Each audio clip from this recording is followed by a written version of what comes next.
This morning on Daybreak, a statewide tornado drill is planned for Missouri this morning for Severe Weather Awareness Week. Some counties, though, may not be able to hear those sirens.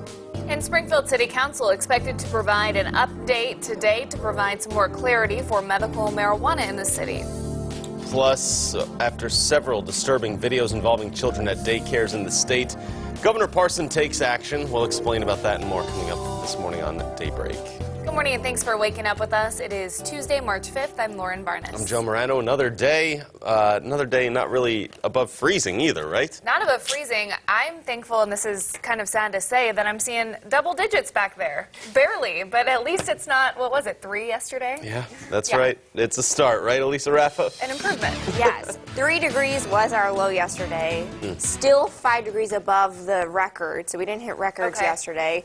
But yeah, hey. Double digit. I didn't know you meant 10. Yes. The first double digit. But all right. The one. Yeah. Oh, I guess that's a little bit better. The problem is we still have that wind chill out there. It's not as brutal as it was yesterday, but it's still pretty cold, especially for March. So important to let everyone know. Just bundle up as you head out the door today. Yeah, cold to start. We've got clear skies, not much going on in Springfield. Lots of stars out there this morning.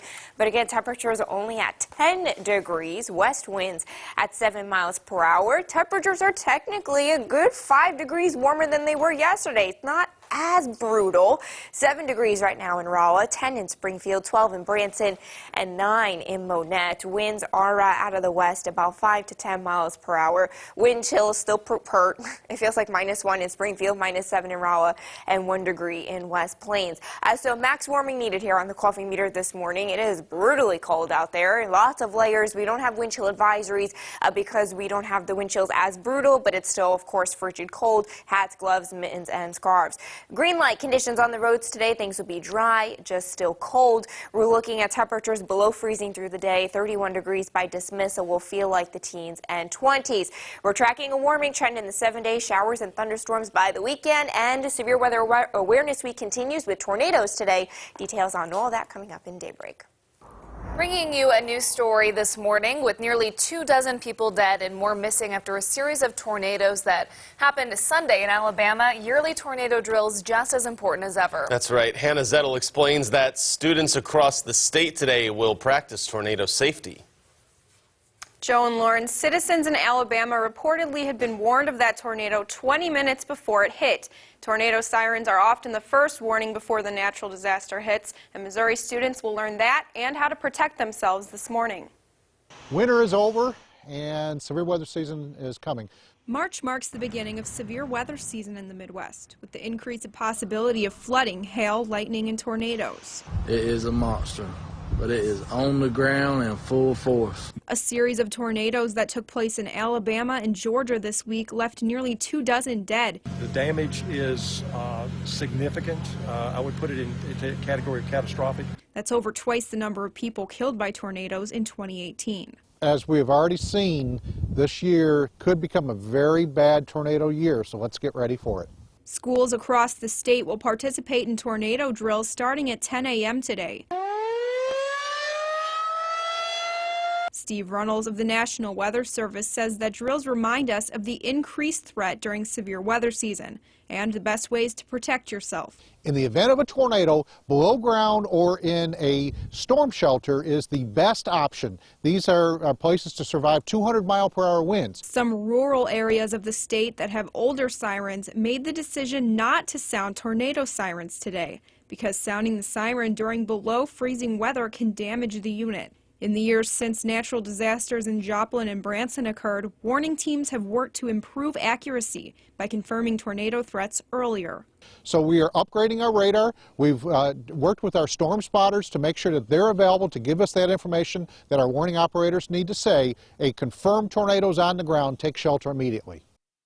Now, in addition to those rural areas, Greene County will not sound sirens during the drill today due to below freezing temperatures. It's important for citizens to know there are other ways to be alerted to real tornadoes. This includes wireless emergency alerts on your cell phone, purchasing a weather radio, and of course tuning into TV and radio severe weather alerts. When the weather warms up, all sirens will sound in the event of a real tornado. All right, Hannah, thank you. We'll have more from Elisa coming up next hour as well. The city of Springfield is taking some steps to decide where medical marijuana facilities will be allowed to operate. In today's City Council workshop, updates will be presented on the city's zoning and land use regulations. As of right now, people can start applying for a state license to operate a medical marijuana facility on August 3rd. Applicants will need to include a specific location, so Springfield has to identify zoning districts where those facilities can operate. If you want to vote in the April election, you have to make sure you're registered by tomorrow. You can do that by going to the historic courthouse at 940 North Boonville in room 113. You can also register at a Springfield Greene County Library branch. Mail-in registrations have to be postmarked by Wednesday. If you register in person, of course, you need a form of ID, a driver's license or a bank statement. In your political coverage this morning, Governor Mike Parson is taking action to keep kids at daycares across the state safe. The governor is asking various state departments to come up with recommendations on just how to do that. His announcement comes after this video surfaced last week showing a child care worker throwing a toddler into a cabinet in St. Louis. That 3-year-old girl was taken to the hospital with a gash on her head. She is okay. The governor said this video was one of multiple shown to him over the past few weeks. We drop them kids off. We believe they're going to be safe, and we ought to be making sure that we're doing that. So whatever that means. So if it means suspending a license, if it means taking whatever the appropriate action is, in this case where you arrest somebody, whatever that appropriate action is. Every one of those cases will be different, and they'll be handled differently.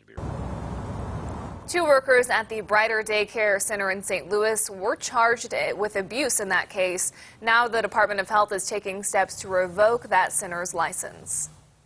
In some more local news, the Multicultural Service Center at MSU is celebrating the start of Women's History Month. Last night on Commercial Street, the group gave women a chance to tell their story with different methods. So often, women's stories kind of fall into the shadows, and we figured what better way to kick off Women's History Month than giving people the opportunity to tell their stories and have their voices be heard through poetry or song or whatever method they want to use. And the group partnered with Untamed Tongues, which is a poetry group at MSU. They'll continue to hold events throughout the week. Well, the largest CVS store in the world, which is right here in Springfield, will close April 1st. According to the Springfield News Leader, our news partner, store employees shared the news about the facility at 1735 South Glenstone. Signs posted at the store are referring customers to another CVS location on Elm. The store on Glenstone is about 64,000 feet in size, and on CVS's website, the prototype for a new freestanding store is just less than 13,000 square feet. All right, up next for you on Daybreak, someone has claimed October's Mega Millions jackpot, finally. We knew they were going to, yeah. We'll let you know whether or not they're staying anonymous, though, up next in your Money Watch. From Color 10 Ozarks First, Lauren Barnes, Joe Morano, and weather with meteorologist Elisa Raffa. This is Color 10 News Daybreak.